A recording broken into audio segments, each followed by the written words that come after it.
A note for viewers. The following content deals with a sensitive and tragic event. Discretion is advised. This is a sober account of the Port Arthur tragedy. The Port Arthur Historic Site is a memorial to Australia's convict past. But on April 28, 1996, this place of reflection became the setting for an act of violence that would change the nation forever. The day began with a chilling prelude. Earlier that morning, the perpetrator, Martin Bryant, drove to a guest house named Seascape, where he murdered the elderly owners. This was the first act in his planned assault. He then packed multiple firearms into his car. Around 1:10 p.m, he drove to the Port Arthur Historic Site, paid the entrance fee and parked. He carried a sports bag into the crowded Broad Arrow Cafe. After eating a meal, he re-entered, took out a semi-automatic rifle and began firing. In about 90 seconds, the cafe was devastated. 20 people lost their lives. As survivors scrambled for cover, the gunman moved calmly, continuing his attack. The initial moments were a blur of disbelief and terror as people tried to flee. Leaving the cafe, he continued his rampage outside, moving through the gift shop and into the car park. He targeted people indiscriminately, shooting at a tour bus and then moving towards the site's toll booth. Here, he killed more people, including a mother and her 2 young daughters. Chaos spread across the historic site as visitors and staff ran for their lives.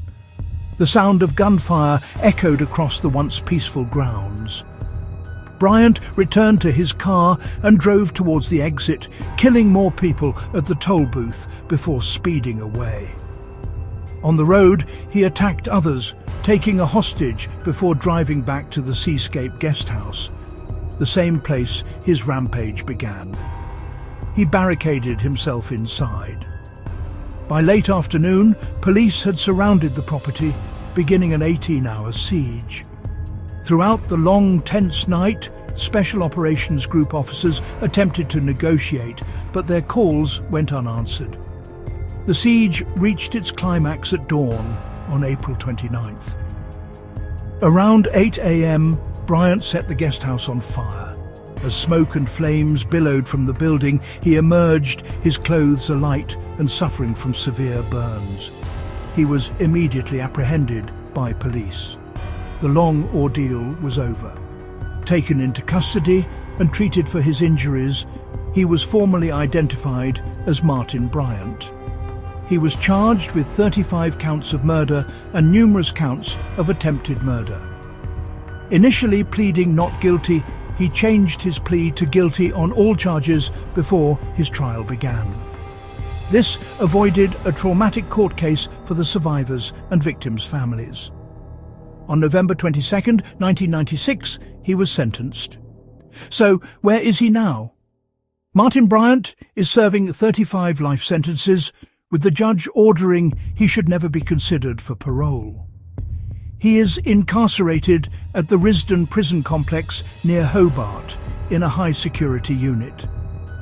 The Port Arthur massacre sent shockwaves across Australia. A permanent memorial garden was created at the site to remember the 35 lives lost. Their absence reshaped a nation. The tragedy became a catalyst for profound change. Just 12 days later, the government announced the National Firearms Agreement. This led to sweeping gun law reforms, including a ban on semi-automatic rifles and a large-scale gun buyback scheme. The legacy of that day is one of immense loss, but also of a community's resilience and a nation's resolve.